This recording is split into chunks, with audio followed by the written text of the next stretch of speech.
తెలియజేస్తున్నాను. ఈరోజు రథసప్తమి కూడా, ఇది చాలా పవిత్ర దినంగా మనం అందరం కూడా పరిగణిస్తుంటాం.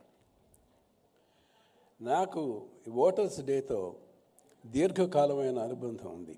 నేను 2009 నుంచి నిర్విఘ్నంగా ఈ కార్యక్రమంలో 2-3 సంవత్సరాలు తప్పితే, మధ్యలో విరామం తప్పితే నిర్విఘ్నంగా దీంట్లో పాల్గొంటున్నా. 2009 నుంచి నేను ఉమ్మడి రాష్ట్ర గవర్నర్ ముఖ్య కార్యదర్శిగా, ప్రధాన కార్యదర్శిగా 2009 నుంచి, ఆ తర్వాత రాష్ట్ర ఎన్నికల అధికారిగా 2016 నుంచి 21 తర్వాత, ఆ తర్వాత కొంచెం విరామం వచ్చింది. ఆ తర్వాత మళ్ళీ ఈ సత్సంప్రదాయాన్ని నేను తిరిగి కొనసాగించడం నాకు వ్యక్తిగతంగా చాలా ఆనందదాయకంగా ఉంది. ఎందుకంటే నేను ఈ వ్యవస్థని విశ్వసిస్తాను, ఈ వ్యవస్థని గౌరవిస్తాను. నేను ఈ వ్యవస్థలోని వ్యక్తిని. ముందుగా మనం చెప్పుకోవాల్సింది ఏంటంటే, ప్రపంచంలోనే అతిపెద్ద ప్రజాస్వామ్య వ్యవస్థగా ఈరోజు భారత్ రూపొందించుకోవడం మనం అందరం గర్వించుకోదగిన విషయం.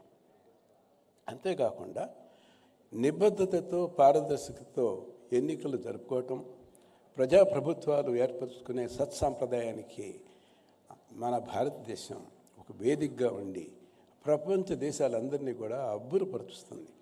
ఈరోజు చీఫ్ ఎలక్షన్ కమిషనర్ చెప్పినట్లు 70 దేశాల నుంచి ప్రతినిధులు వచ్చి మన విశిష్టతని, సాంకేతిక పరిజ్ఞానాన్ని, నిబద్ధతని, ఎన్నికలు నిర్వహించే విధానాన్ని కూడా శ్లాఘించటం చాలా విశేషమైన విషయం.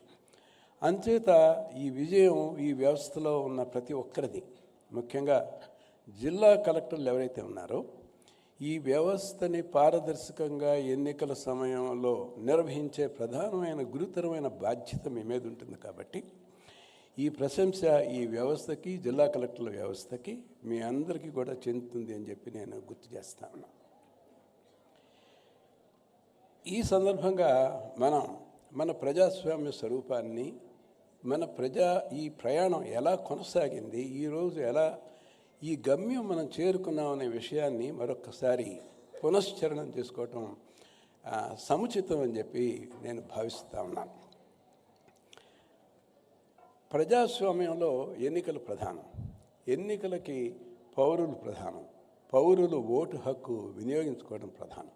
అంచేత మౌలికంగా రాజ్యాంగపరంగా మార్పు తీసుకురావడానికి ఒక ఆయుధంగా ఓటు అనేది అంబేద్కర్ గారు రాజ్యాంగపరంగా సృష్టించి ఇచ్చిన ఒక గొప్ప శక్తి.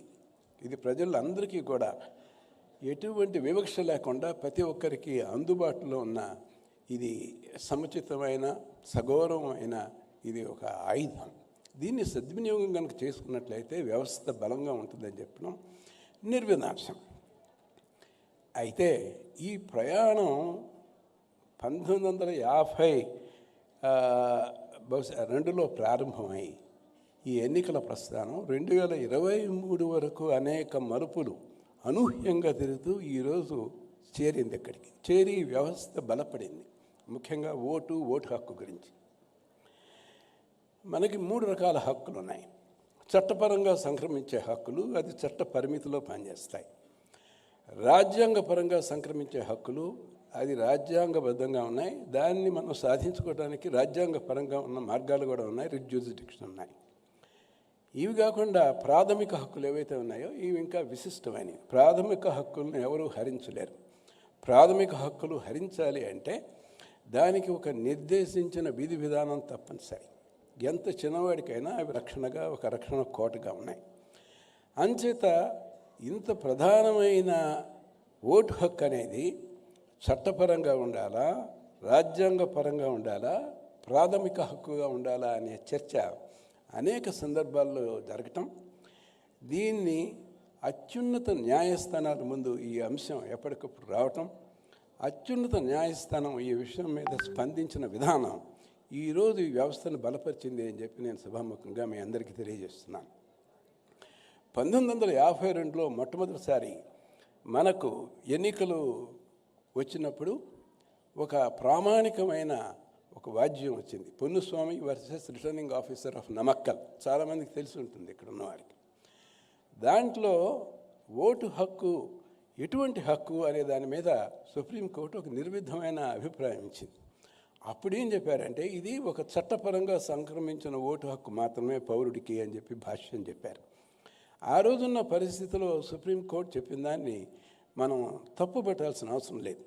ఎందుకంటే అదే Ponnuswamy versus Namakkal, returning officer నమక్కల్లో సుప్రీంకోర్టు 324 అధికరణం ఏదైతే ఉంటుందో దీని ద్వారా ఎన్నికల సమయంలో ఎన్నికల కమిషన్కి సంబంధించిన అధికారాలు, విశేష అధికారాలు, విశేష బాధ్యతలు, ఎన్నికల కమిషన్ అంటే అందరూ కలెక్టర్ల వరకు ఎన్నికల కమిషన్కు ఉన్న బాధ్యతలను చివరికి రిటర్నింగ్ ఆఫీసర్సే దాన్ని నిర్వహిస్తారు, మీరందరూ నిర్వహిస్తారు. అంచేత వారి విధి విధానాల్లో ఎవరు జోక్యం చేసుకోవడానికి వీల్లేదు.